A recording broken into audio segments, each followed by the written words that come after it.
So for our last presenter, it's going to be Pradeep. He is going to be giving us a presentation on great revenue building blockchain networks. Pradeep.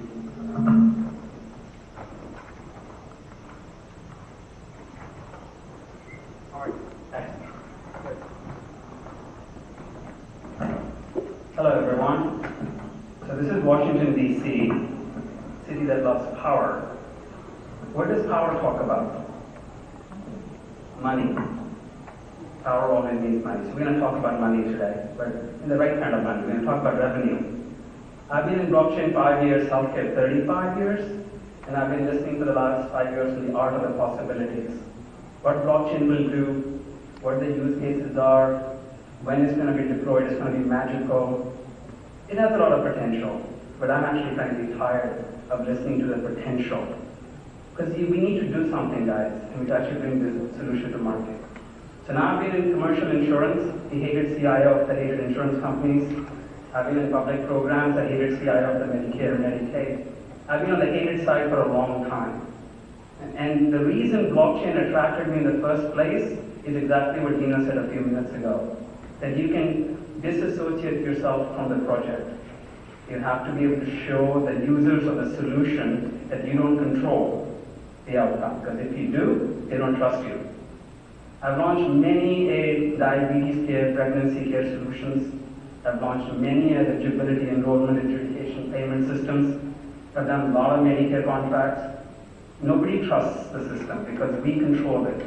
Whoever we is, me or my former colleagues or my current colleagues, because we control the data, people don't use it. That's simple. Give you an example. I was appointed by the governor in one of the northern states to build the HIE. Remember, Health Information Exchanges? I had a $150 million budget. I spent $350. Got everybody to connect, all the hospitals, all the labs, all the clinics. In the end, nobody put the data on the HIE. Because they didn't trust the HIE, because we were in charge of it. So the problem isn't technology. The problem is solution. What do you do with the technology? So I'm going to talk about what we need to do. So again, as I said, I'm tired of listening to the art of possibilities. Let's do the art of doing. So what I'm here to talk about is, what will it take for us to actually launch solutions in the market? All right? Let's talk about, some of you here are in agencies or organizations that actually want solutions that work better than your current solutions. So what are you waiting for? But here's what you're waiting for. You're looking for a solution that you can relate to and that you can actually procure. You have to be able to procure something that's functional. Nobody buys technology. Nobody buys possibilities. Try to be a procurement agent who buys the art of possibility, gets out of the job in about a week, if you're lucky. So you need to have solutions. And we need to build solutions. So at GBA, and I talk to Gerard often about this, we need to start talking about productizing and delivering the value that we keep talking about. So I'm going to show you how you do that. I'm going to introduce to you something called Care Labs. It's an environment that we built for people to build solutions. So the idea is that you don't sit and think about use cases, you bid on business.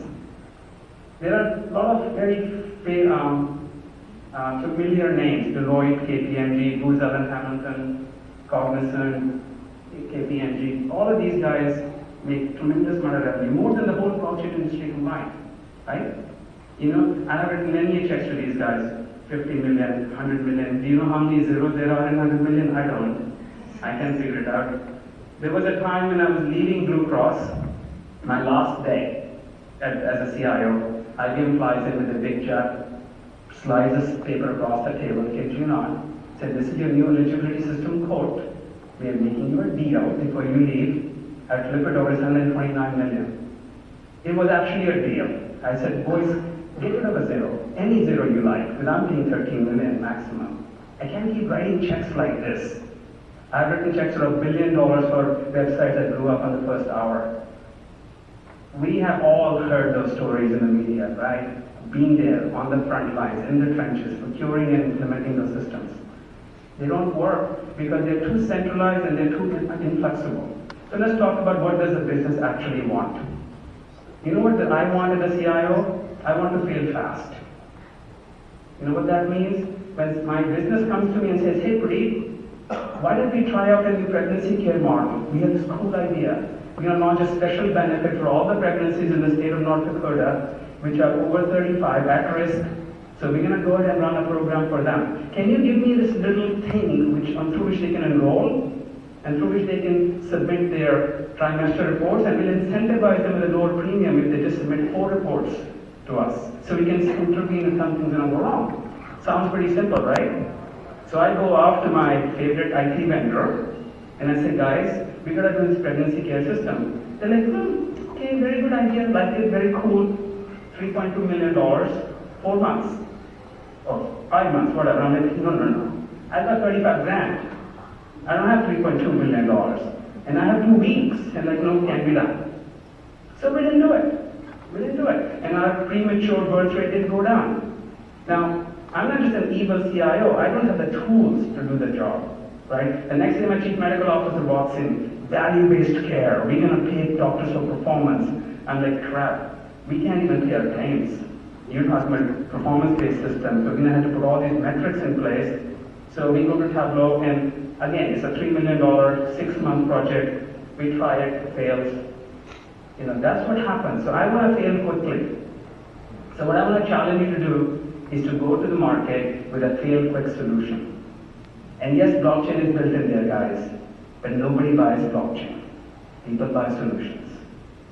So blockchain brings value, no doubt. If you've been to any blockchain conversation, you've heard it 1,000,000 times. Trustless, immutable, verifiable, decentralized. Who the hell cares? Show me the solution. Show me something I can show to my stakeholder. Show me something I can show to my board. Show me something I can show to my COO or CIO or whichever C-suite and say, I can do this for our client, whether the client is a patient, the doctor, the hospital, the nuclear physicist, I don't care. I can do something for you and it's quick. And if it doesn't work, we'll waste 50 grand. Guys, 50 grand in the healthcare business, in the business I'm in, is not even much money. But 5 million is. And then more importantly, I'm going to get fired if I fail 2-3 times in a $5 million project. But if I fail on a $50,000 project, my board will say, good job, Pradeep. You figured out very quickly that this is not going to work. There's going to be something in between this and not working, but they're going to know that I only spent 50 grand and I avoided spending 5 million. So the job of blockchain community, the GBA in particular, because you represent Government Blockchain Association, is to reduce my risk. So 3 things I want you to hear when I tell you the former buyer of big IT systems. I want to reduce my risk, I want to fail quickly, and I want you to do the job, but then I want you to show me how to do the job, because I don't want to be dependent upon you. So please don't come to me and say, I'll keep doing services for you for the rest of your life. I don't want that. So I want it to be affordable, I want it to be quick, and I want you to do it myself. That's what drives my decision making as a procurement officer, as a C-suite who's going to sign his name on it. So with that in mind, we built something called Care Labs. Can you move to the next slide, please?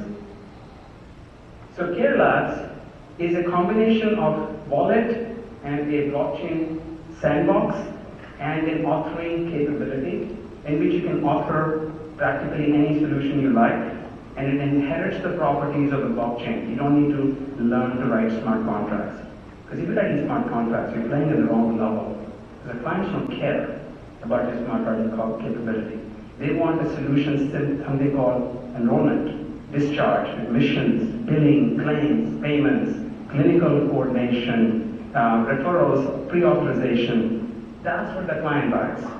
So if you can come to me and say, hey Pradeep, I can give you a better eligibility system that's independently verifiable, that's infinitely scalable, and you pay per usage, not for the infrastructure, but for every eligibility transaction. I'm like, where do I sign? And then you say to me, we will try it out for $250,000. Maybe we'll only do eligibility for your individual claims, or only for your group claims, or only for your, ultra-high net worth concierge care population. Doesn't matter. 50,000, 20,000, 10,000 patients or members, as you would call them in insurance business. And we'll roll it out. And then if you use it for a month or 2 or 3, and if you don't like it, I'll change it quick. And after 3 months, you decide to go to the board and say, to roll it out to all the 5 million members, it costs $2 million. But you know what? You already tried it. And our big group insurer, the group client here, their employees have been using it for a month and they don't mind. They like it kind of, sort of. That's good enough. You get the contract. Okay, because you're way ahead of the Deloitte saying, okay, Pradeep, next year's budget, could you please put in $30 million of innovation, because we're going to need that to help you get onto the blockchain. Kid you not. That kind of thing happens all the time. The big boys would walk into my office in October when our budget will be done and would ask me to put in 20, 30, 50, 100 million for a new technology they think I should be playing with. So they want to play with it with my money. They do that all the time. And if they do they're doing me a huge favor. So let's stop talking about the art of possibilities and let's build something. Let me show you what's possible. Let's move forward, please. So what is possible with a blockchain in our world is to build a digital health solution where parties can talk to each other. Sound simple? Where people can talk to each other in a manner that I am not in the room. That's the key. Where a doctor and a patient can talk without the blue sticking their nose into it. And they need to know that, and they need to believe in that, and they need to know that technologically they are safeguarded. You can do the same thing between primary care and secondary care. You can do the same thing between hospital and pharmacy. You can do the same thing between employer and employee. You can do the same thing between nurse and practitioner. There are every single scenario in healthcare ultimately boils down to trusted communication between A and B. And the more equally important is, but when A talks to B, C needs to get notified. Here's a simple fact of it, of health here, right? I go see the doctor. The doctor has to tell the insurance company before I come see her, and tell the insurance company after I go see her, right? First thing is called pre-authorization, second thing is called billing. Simple fact. Now, if we could just automate that in the blockchain where when A goes to B, C is automatically notified without C having to stick their nose into the A-B conversation, all kinds of problems go away. The number one thing that doctors hate in the United States is called pre-authorization. This is the bane of healthcare. I can't see my patient till you, the dumb CIO, approves me seeing my patient. Of course, I'm not the one approving it, but there's a huge call center I got sitting there that just does that. Right? And they're not evil people, they're just following the rules. You can put them on the chain, let the insurance commissioner review the rules, and let them get out of the middle. Because ultimately, you know the reason I have those people sitting in the call center? Because I'm responsible for the money that members contribute. If I don't do that, I go to jail. If I do that, I'm hated. I would love to be out of that game. I'll put it on the blockchain. You see, the use cases are many. Let me show you a list of use cases that make sense on blockchain. Can we move forward, please? Like 2 slides. Keep moving. Okay. Here is a blockchain-based benefit plan. Okay. How many of you have health insurance? I hope all the hands go up. Okay, those of you in the US at least. Have you ever had that great joy of calling one of my call centers to ask for what your copay is, what your deductible is? How exciting is that experience, guys? Love it? Why is that? You have to speak to like 5 people before you get your final answer. I don't feel bad. I was the CIO of the Blue Cross. I called into my own call center. They didn't find me. They couldn't find me in the system. They said, "You're not insured, dude. Who are you?" So I'm like, "Okay, lady, are you looking at the blue screen or the green screen?" Because I know my system. She's like, "How do you know what cover I'm looking at?" I said, "Because I know everything about your system. Tell me what screen you're looking at." She's like, "Green." I'm like, "You're in the wrong system. Log into the blue system. That's where you're going to find me." The system isn't evil, it's dumb. It's just inefficient and it's set up. Not because somebody sat down and said, "How do we screw our membership?" No, I haven't met those CIOs yet or CEOs yet. What it is just set up inefficiently. It's chaotic. What I would rather do is just send you a token or a card or a digital certificate that says, "Here is your copay, here is your deductible." And you know what? When you go to see your doctor, give this token to her, it's valid. But if it's invalid, it will disappear from your wallet anyway. So the doctor can look at it and go, "Okay, I got a digital token, I don't need to call insurance company." How simple is that? You know how much money that would have saved me? $2.3 million a year in call center costs, plus daily harassment by newspapers calling me, "You denied Grandma Joe, how dare you, she has cancer." I'm like, "Whoa, she's not even insured with us. She's insured with the other guys." But it's chaos. So, and this is not just US, guys. We all love to, we wash our dirty laundry in public here all the time, but this is worldwide. okay? We just tend to suffer the most from it, but this is a universal problem. So build a benefit plan system. Use the Care Lab, design a benefit plan model where I can enter in my name or my phone number or my plan ID, which nobody remembers ever, or your employer's number, and find your copay deductible, and then have the ability to send it to the doctor in PDF, email, or wallet to wallet, and have it tokenized so that the doctor can receive it, verified to be valid. Nobody calls the beautiful insurance company because nobody wants to. Simple solution saves millions of dollars for every insurer, millions every year. And you can charge for it, by the way. I'll be happy to pay you for eligibility transaction in any cryptocurrency you like, as long as the accuracy rate is over 99%. Let's move to the next one. Provider directory. Very famous problem. We insurers can never ever keep the provider directory up to date. We don't know who the which doctors have passed on. Kid you not. You don't always know which doctor is still alive. So your directory is always out of date. We typically find out from the estate of the physician that the physician has moved or passed on, so we go and update our directory. The lag between a physician passing on and us updating a directory is 90 days. Easy. So for those 90 days, those unfortunate souls are going to call their doctor's office, are going to get a very nasty surprise. And they're going to say, what kind of an insurance company is this that I'm insured by? Provider directory is a big problem. You can solve it. You can have every physician have a wallet and a token that identifies them, and have them update their own information. How simple is that? Why do you have to fill out a dumb PDF, 93 pages long, fill and sign it and send it to me once a year? Why don't you just go into a wallet, use your token, log in, change your address, change your phone number, change your working hours, but they change their hours all the time. I'm practicing Tuesday, Thursday, nope, change my mind. Monday, Wednesday, Friday, nope, change my mind. Saturday only, nope, change my mind. Not practicing at all. Fine, just update it. This is a big problem, but the problem isn't that the doctor can't update it. The doctor has to sign it and certify it, and we need to know what moment that becomes effective so that we can update the directory from that moment on. Liability risk if you don't have it right. So we send you big forms, you fill them out, they come into my call center, we scan them into the imaging room, then we data enter them double entry, and by the time we get into my database, it's 90 days have passed.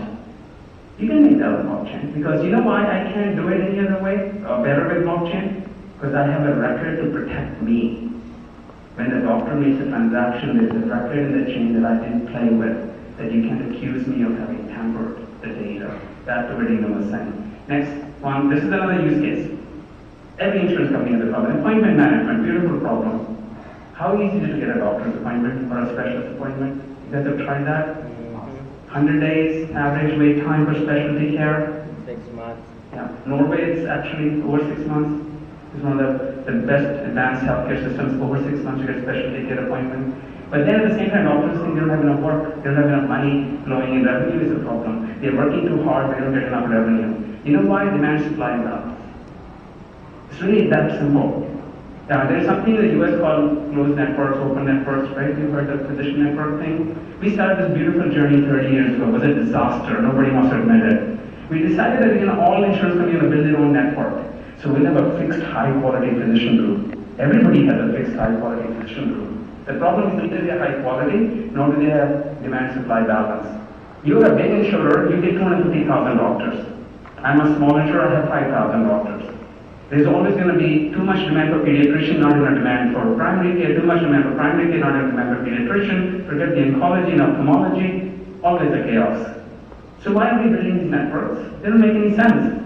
Why don't we actually open the networks and say every doctor can sign up if you have a medical certificate, and I'll give you a token that converts into a payment. We could blow the entire network model away and save ourselves probably $200 billion a year in ridiculous waste in network management. So if you guys want to take business solution to market, those are the real use cases. Not the art of possibility, but the pain we feel today, where $4 trillion a year ago, and $1 trillion was totally to waste. We all know that every single healthcare dollar in the US, 25 cents if you are being very, very conservative, 40 cents if you are more of a realist, is just burnt into bureaucracy. That's your job as blockchain enthusiast, to take that revenue. I'll be happy to pay you, 400 billion, you can say there are 600. You just have to come up with solutions. That's your challenge, guys. Let's move forward. Three more examples what you can do. Prescription management. Another dirty secret. Neither the doctor nor the patient nor the insurance company ever knows the drugs you're taking. Nobody ever actually knows the drugs you're taking. The only person who knows the drugs you're taking is you. Because just because I wrote a prescription doesn't mean you're taking it. Just because I said you have 3 refills doesn't mean you did the refills. Nobody else except you knows the drugs you're taking, along with the all over-the-counter medication you're taking, except you. And how many times have you submitted your medication list to your doctor in advance of an appointment? Tell me, any of you? Every year. The most important element about your care is I need to know what the hell you're taking or not taking.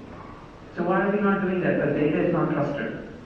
Because by the time it gets to me through 3 different channels as a doctor, I'm not touching it. Because I could get sued if I make a wrong decision. But if you submit a certified, tokenized list of your medication, and you, as part of submitting the list, say, I absolve you from the responsibility if I am lying, as a doctor, it's the same thing as me sitting across the table looking at your guy and saying, tell me you're taking Tylenol or not, and I'll try to gauge if you're lying to me or not. But I will try to rely upon your words, because you cannot then sue me back. Blockchain doesn't need to replace that need. I can just trust you to a fully stamped drug list. And the moment you do that, I can do all kinds of things before you show up. You know what? I can actually probably save you 2 primary care visits a year. Now your copay might be $25, but an insurance company does $500 saved. So I would sponsor that all day long. If you can show me a prescription management system that is patient certified. Let's move forward to the next one. Wonderful problem in healthcare, billing and copay. I think we'll skip it. I'll just say it's a royal mess. What we want to avoid ultimately is this, we want to actually build a system where insurance companies don't have to adjudicate everything. There is another fact about insurance. 92% of claims I don't need to look at. They're going to fly that, they call it straight-through processing. I don't care less if you send them to me or not, because I will pay you the flat rate anyway. 92 out of 100 encounters that a doctor bills an insurance company do not give a variable rate to them, which means I don't need to look at them, which means I could have paid them with a token before the bill came to me. I could have given you the token to give it to the doctor, and they could have gotten paid real time, and they would have been happy, and I would have been happy. Only 8% of the claims in a typical insurance plan need to be looked at. And out of that, only 10% of the claims I look at actually should have been looked at. Yet we spend ridiculous amounts of money. You know how much of the adjudication system costs to build? To install a new adjudication system right now is a $500 million problem. And we do it every 5 to 6 years. And if the CIO gets it wrong, that's when your job goes. That's when your neck is cut off by the board. Because that's the one you don't screw up. So it's a nightmare for every C-suite to install a new adjudication system, because you're going to screw it up, it's very hard, and you're going to get fired. Right?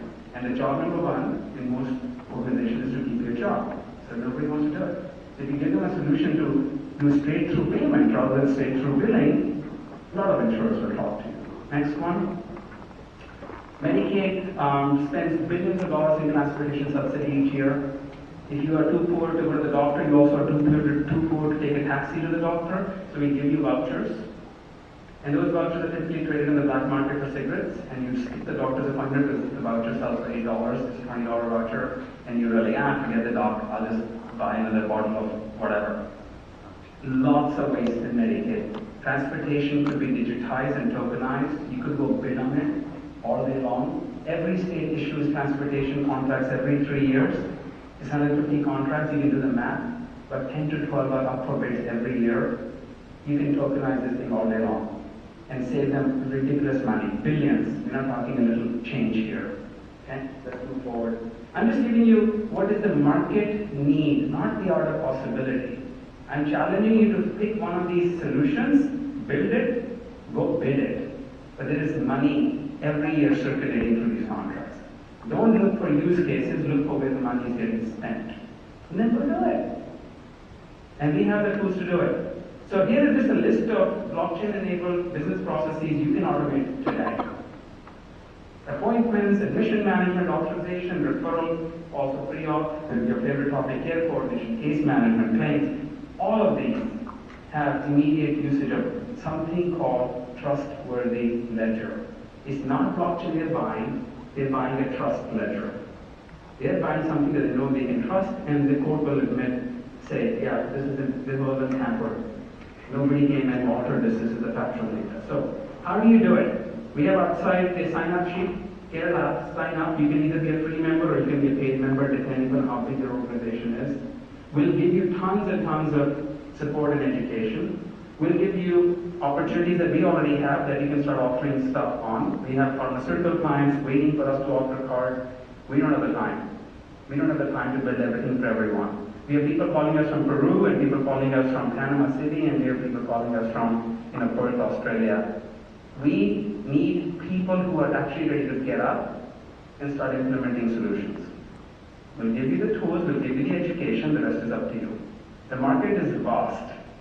I'm a former procurement executive of big systems. I would love for this organization and this blockchain enthusiast to get up and come to me with real solutions. And I've given you a huge list. Take your pick. Let's get started.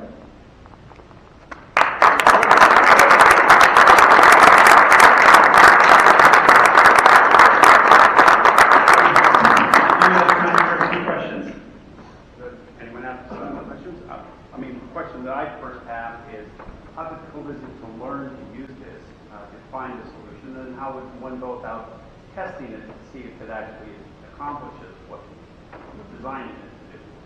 So that's a really great question, because for me as a buyer, I need to know you tested it, but more importantly, I need to test it, right? So everything in the blockchain world can be tested through, obviously it's open fabric, right? So it's only a matter of who do you give access to. So in our world, the Care wallet is what you tell them to download, and you give them a code, and that code connects them to your card, and they play with it. And if they don't like it, they'll tell you right away, this card doesn't work, it's too complicated. The patient won't understand that. You change it again, republish it on the chain, and 2 minutes later, they can test it again. And more importantly, they'll say, no, I'm going to get 50 patients in my control group, all of us have our control group, let them play with it. And they will play with it for a week and then tell you. So testing has to be real time, it is. And it needs to be as scaled as I want as a buyer. I may want to touch with 5 members or 5,000 patients. You can just say, okay, fine, open up the access. We'll give you that many more codes. And off you go. So now in the building, to your first question, depends on the card complexity. Because everything in our world is a care card. We basically use the analogy that let's make healthcare as simple as playing with a deck of cards. Not that simple, but the idea is I can send you a card, you respond back to the card. And that card has permissions, rules, authority, value, and when you send me a card back, that card has permissions, rules, authority, and value. In doing that, I can do anything, right? So building a card can be as simple as a day or a week. So that's part of it. What kind of technical experience do you need to have? Domain expertise is the most important thing. It's not the technology. Technology is being abstracted. The most you have to learn is how to do a scripting language. Skill. So in my world, I would say that my analyst team, my business analyst, my system analyst, if I have to get into my IT, my core IT, we are way off base. But those guys I don't touch. Right? They're not people that I can afford to just deploy. But my BA analyst, system analyst, yeah, I'll deploy them all day long. So my client wants to hear from you that their analyst is all you need. I don't want to hear from you that you're going to come in, you're going to talk to my DevOps and my IT security guys, and I don't want to do that. The moment you touch that, I'm into a big, deep black hole of cost.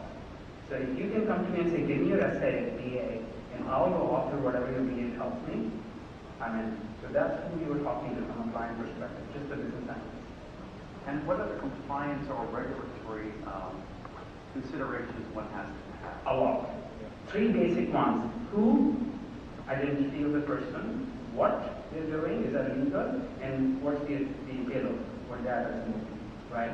And that needs to be configured in each card. Each card defines the sender and the receiver. Each card defines the consent attachment of sending and receiving the card. Each card defines the payload. So we've abstracted down to the very basic construct. If you do that, you will meet HIPAA, GDPR, high-tech, I will get you to a star, whatever. Because at the end of the day, it's all about who said what to whom and why, and was that legal, and did you send the right data, and did they receive the right data, and do you have a ledger to prove it. And the IP that one creates when they use this platform to create something, who owns that? Public. So one of the things that we have done is we have flipped it. In all systems, logic is hidden and data is visible. In our world, data is hidden, logic is visible. When you write a card, you publish on the chain, your client can audit that. And they can say, yeah, that card is and you can give it to your insurance commissioner and say, please audit it. I'm not doing anything bad here by recommending 3 H1C checks a year. It's according to the ADA guideline, and it's right there in the code, you can look at it. So in our world, cards are public. You own the IP, but it's public. The author owns the IP, but it is auditable by anybody who is given access to the network. The whole idea is that when you bring me a solution as an insurer, or as Medicare, or as Medicaid, or as clinical hospital system, whatever role I'm in, I need to be able to get some third party to approve my system so I'm not liable, right? I have to disassociate myself from the system. Typically that happens today by hiring Deloitte to come in and audit my code. $2 million easy to do that. And we don't want to do that. So you publish the code of the chain, the logic is on the chain, let the community audit it. Thank you very much. I have a Thank you. question. Oh, I have a question. please, step up to the microphone. I have one. I'll repeat your question, go ahead. Okay, please repeat it, because I work for the mayor of the city of New York. Mm-hmm. And we're looking for every which way to just make things easier. Mhm. And you would say accessible and easier. So how hackable is this thing? Because we don't want, Yeah. we So don't want like my mother to lose her phone or her card, and then someone can use her information because they have done fraud with her insurance in the hospital without really taking her identification to confirm that was her. Yeah. So that's, I want to avoid something like that. Okay. So I'll repeat the question. So, what's your name? Denise. Denise works for the city of, mayor of the city of New York, and the question is how hackable is the system, because we don't want to be on the front page of the NYT for the wrong reasons, and you want to make sure that the elderly population knows how to deal with it, right? The grandmother friendly. That's a very good question. So, this is it's a broad question, but in a fundamental solution statement is the following. We need to disassociate the identity of the person as a human being from the identity of the person inside your solution. So when I participate in a state-sponsored network, pick one. You want to build a education network or a transportation network, or you want to do wellness network, it doesn't matter. Whatever the purpose is clinically you are trying to achieve. What you can do is you can allow people to enter that through their wallet, which is the only way they can enter the network. The wallet will only share the minimum necessary information in joining the network. So if you remove the requirement for me to tell you who I am, other than the fact I'm a resident of New York, my age and my gender, then you don't need any more information for that service to be delivered to me. The wallet will hide the rest anyway, and the only thing I'll give you is a token, a digital handle. And even if somebody finds my digital handle, they can't trace it back to my identity. All they can figure out is they have a handle of a 50-year-old male in New York City. I can't do much more with that. And the data isn't attached to that handle anyway. The data is encrypted in a node, which they would have to hack using the same power as if they were hacking the old chains. So even if you break a single node for a single patient, every other node is still the same computational power. So the juice isn't worth the squeeze.